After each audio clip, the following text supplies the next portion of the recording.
Bonjour mesdames et messieurs, bienvenue dans ce flash d'information.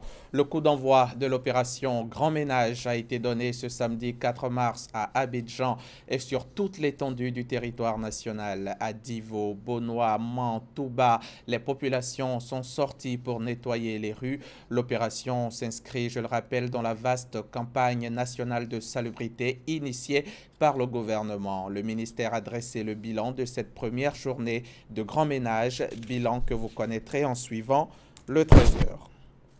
L'activité des pompes funèbres dans le district d'Abidjan incombe exclusivement depuis 1966 à Ivocep, l'entreprise Ivoire Sépulture. La mesure est cependant peu connue des usagers, d'où l'installation illégale d'opérateurs privés qui contestent le contrat d'exclusivité d'Ivocep.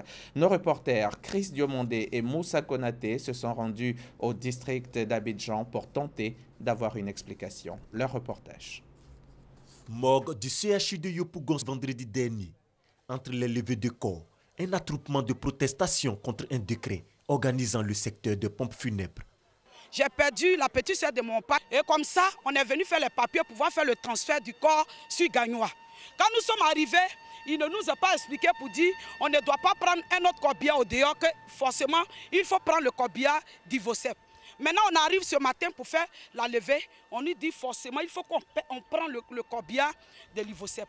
Encore plus touchées par cette décision, les petites entreprises exerçant dans le secteur, elles craignent la mort de leurs activités. Nous sommes des entreprises qui emploient des jeunes Ivoiriens qui les forment et qui payent régulièrement leurs impôts à l'État.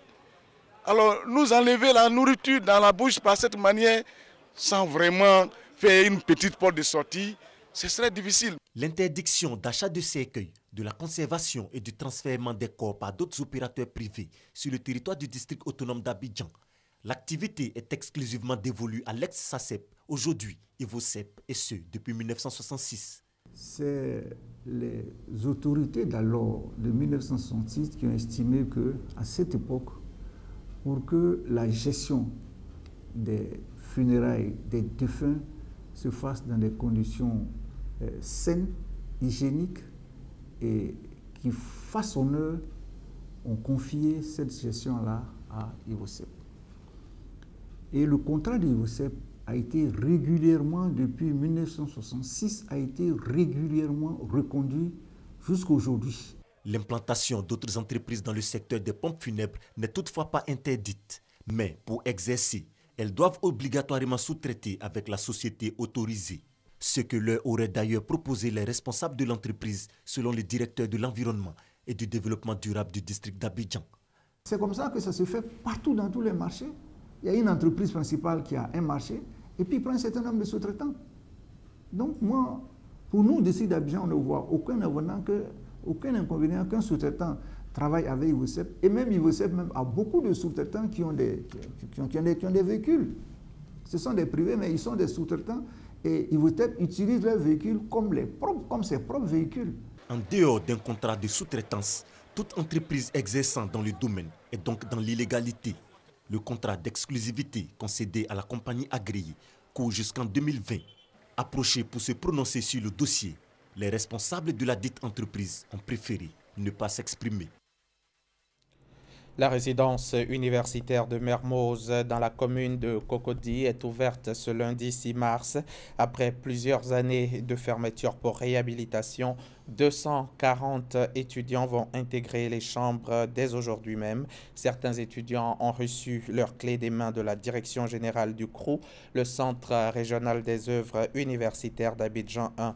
La cité universelle de Mermoz dispose de 1200 lits dont l'occupation se fera de façon progressive les semaines à venir.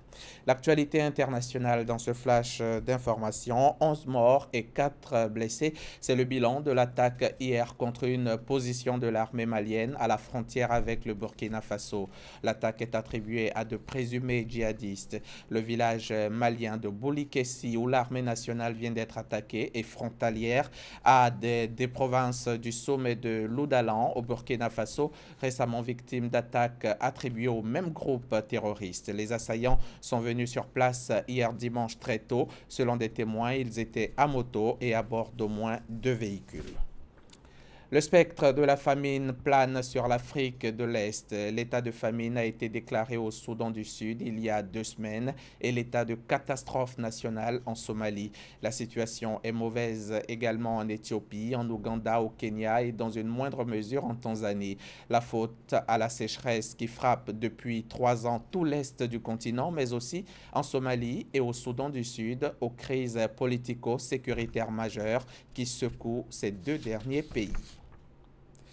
C'était l'événement du week-end politique, un rassemblement de soutien à François Fillon en France, dimanche 5 mars, place du Trocadéro. C'était donc à Paris. Plusieurs dizaines de milliers de partisans sont venus malgré sa probable mise en examen. Et ce lundi matin, François Fillon est toujours le candidat de la droite. Alain Juppé a annoncé qu'il ne sera pas le plan B. Fin de ce flash, on se retrouve à 13 h.